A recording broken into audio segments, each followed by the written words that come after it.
I just spoke with somebody in the Bernie's campaign who told me of all the quote, what do they call them, Tina? The campaign obituaries of Yeah. all of the obituaries that have been out there, including Politico, and Michael Tracy did one based on, his stupid thoughts.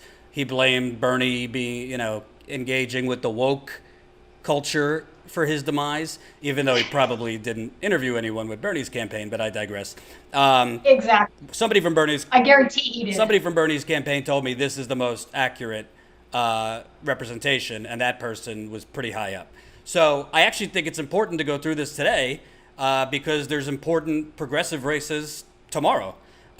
So if we don't learn the mistakes of, on the national level, running for president, progressive candidates running for Senate, Congress are pretty much doomed. So I'm not going to read the whole story, but the major parts. Basically, what I did with the Bernie campaign is, I covered the campaign in the field. So I kind of knew what I thought had gone right, had gone wrong. But at the end of the day, you want to talk to as many people as you can. Some people have motives, so you don't know what they're saying is exactly what happened. It's their picture of what happened. And then some people that have been your sources for years, you just trust because they've never steered you wrong. So I'm going to skip around because I'm not going to read the whole thing. Let's go right to what I think was the first reason. To me, and Michael Tracy and others say, stop blaming the media. You can't tell the story of Bernie's downfall without the media being one or two. It's not the sole reason he lost, but it's very high up there. Because the bottom line is, you're facing multiple super PACs, but the biggest super PAC is CNN, MSNBC, the New York Times, the Washington Post. It was unrelenting, particularly in that period of time between the Nevada victory for Bernie, where Chris Matthews was, losing his shit. It's like the Germans invading Paris. And everybody's, losing their mind that Bernie might be the front runner. And then Bernie says something quasi-nice about Fidel Castro and everybody loses their mind. That's all earned free media. Then Biden wins, declare a huge victory. And Obama, knowing that the media will be behind him, gets all the ducks in a row. Amy drops out, Pete drops out. The exit polls show, Biden did not have those voters. A lot of his voters did not decide until those days before Super Tuesday. Yep. Almost $100 million in free advertising definitely played a role. But let me tell you what else played a role. And Tina, you could affirm if you heard some of these things. So for those that don't know, Jeff Weaver was the campaign manager in 2016. He was Bernie's longest tenured advisor, gopher, drove him around in the 1980s when Bernie ran for governor of Vermont, then mayor of Burlington. But Weaver was a problem dating back to 2016. So let me read you. And he became a problem in 2020, despite him not formally having the title of campaign manager. So let me read you some of this. Quote, when you have been on the outside for so long and you've seen lots of people in D.C. that don't share your values, for whatever reason, over time, what's rewarded is loyalty, not competence. A high-level staffer from Bernie 2020 campaign who spoke on the condition of anonymity in order to speak frankly told Status Coup. Actually, people who are competent, who try to bring up problems and try to say, hey, we need to do this differently or do that differently, they get pushed out. So what that staffer was talking about, Tina, was Bernie tended to surround himself with the Jeff Weavers of the world and many others that didn't really have an expertise on their, running a campaign, television advertising, paid organizing. He was just comfortable with them. And by the way, before people get triggered, yes, the majority of the sources were anonymous. If the new standard is going to be everybody has to be on the record, nothing will get printed ever, because people do not want to jeopardize their current jobs or their future spaces in the progressive movement. So I didn't get a lot of people on the record, but trust me, they were high-level people. Did you get that sense? I can confer with everything you just said is true. From what I saw being on the road with the campaign following around, is there are two fractions that were involved. There was the Jeff Weaver side, and then there was the grassroots side, and they seem to be not in step with each other. And there was definitely some inner problems that I witnessed firsthand. So I would agree with what you just said entirely. So to go a little further, through conversations with staffers and organizers, one name who continually popped up was Weaver. Sanders' longest tenured political ally. Quote, he has trusted Jeff for a very long time, even though Jeff has shown himself to not always be trustworthy, a high-level campaign staffer told me. Bernie and Jane are not the best managers, to be honest. They don't want to get mired down into how you actually execute things and make them happen. They turn over and over again to Jeff to be the only one who they put their trust in and sort everything out. And I think that part was important, Tina, because it's not, I don't think anyone I spoke to was saying Bernie or Jane were like bad politicians. Obviously they weren't, because they broke all sorts of records and fundraising and enthusiasm.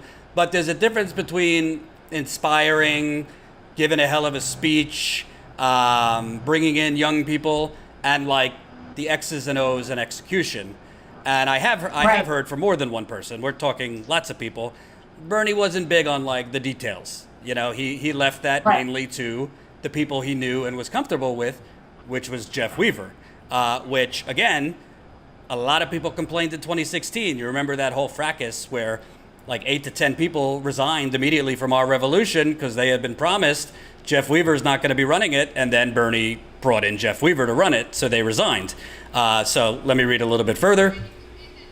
Jordan, the reason why I think is important too, Jeff Weaver was interested in bringing billionaire dollar money, and he's doing the same thing now with a super PAC for Biden. So yes. So the problem is the grassroots faction sees a lot of what Jeff Weaver is trying to do is flying in the face of what Bernie Sanders values and what his principles are. And I think that's a very salient criticism. Right. The loyalty to a fault towards Weaver became a point of contention directly after the 2016 campaign, when 8 of the founding staffers for Sanders-inspired group Our Revolution resigned when Weaver was revealed to be the president of the new organization, despite Bernie previously promising Weaver wouldn't be.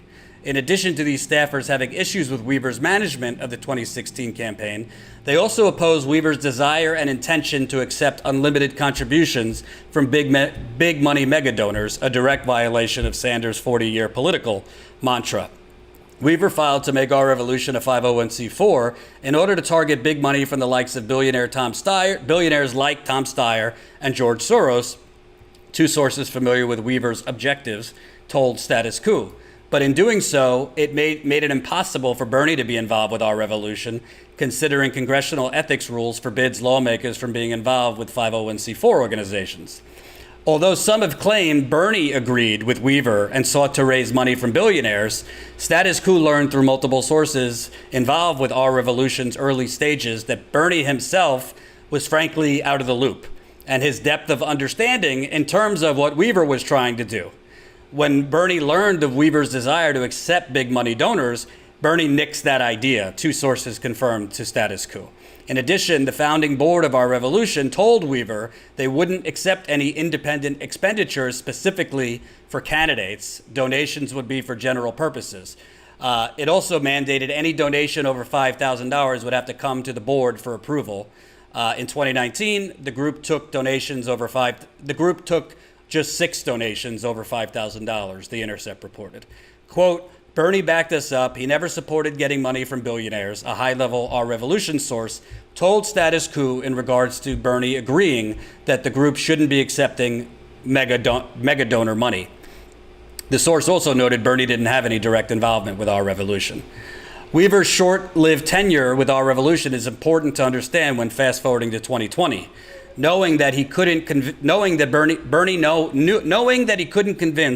2016 staffers to come back with Weaver at the helm, Sanders hired the ACLU's Fez Shakir to run the campaign.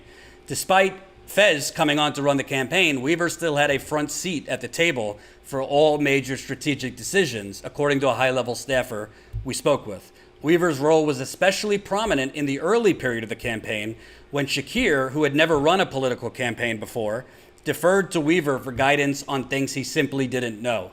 This popped as a red flag to some high-level staffers on the 2020 campaign, considering Weaver was widely condemned by 2016 staffers for mismanagement and faulty strategy. Jeff's management style turned off many 2016 staffers. It consisted of a top-down approach, disinterested in hearing other staffers' views. Quote, Jeff's views was like, hey, we're running a military operation. I just made a call, and that's what we're going to do.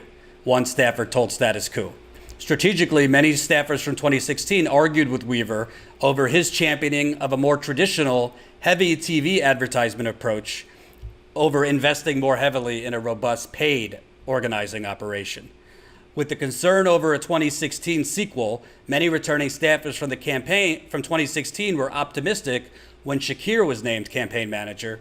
Unfortunately for them, Sanders' loyalty to Weaver still loomed large. Quote, Jeff was a de facto second campaign manager. Almost every major decision had to be made by both Jeff and Fez together, which did not make things function smoothly. All right, so there's a lot to unpack there, Tina. So I want to start with the Our Revolution bit, because some people, and I'm just going to name names, like Nick Brana.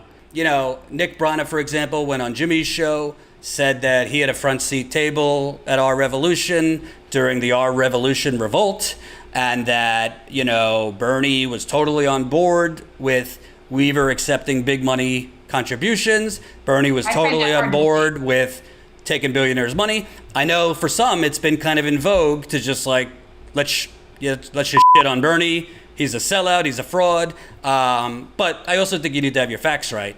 I mean, I spoke with like 5 or 6 people at Our Revolution. I'm not saying Nick is lying, he's just not right. I mean, that's just not correct. So in my experience, I don't want to say Bernie is like a confused old man, but again, he's not like well steeped. He's very well steeped into Medicare for all. He's very well steeped on these policies, not very well steeped into like what we're classifying Our Revolution as, the difference between 501 this and 501 that, blah, blah, blah. Right. But there was no like Bernie telling staffers, yeah, we're going to go get George Soros's money and Tom Steyer's money and all these people's money. He basically just let Jeff handle it because he was still, the idea for our revolution came up like during the 2016 campaign. So that was just not the case. I think it's important to say that because, you know, some people have been going on like people's shows with very large audiences. You get headlines like Bernie sought billionaires' money, and it's just not true. Hope you enjoyed that last video. Hop on over to statuscoup.com where you can sign up for our email list and become a member for as low as $5 to $10 a month. Membership is how we grow. That's statuscoup.com/join. And remember, join our email list so we can grow the revolution with you.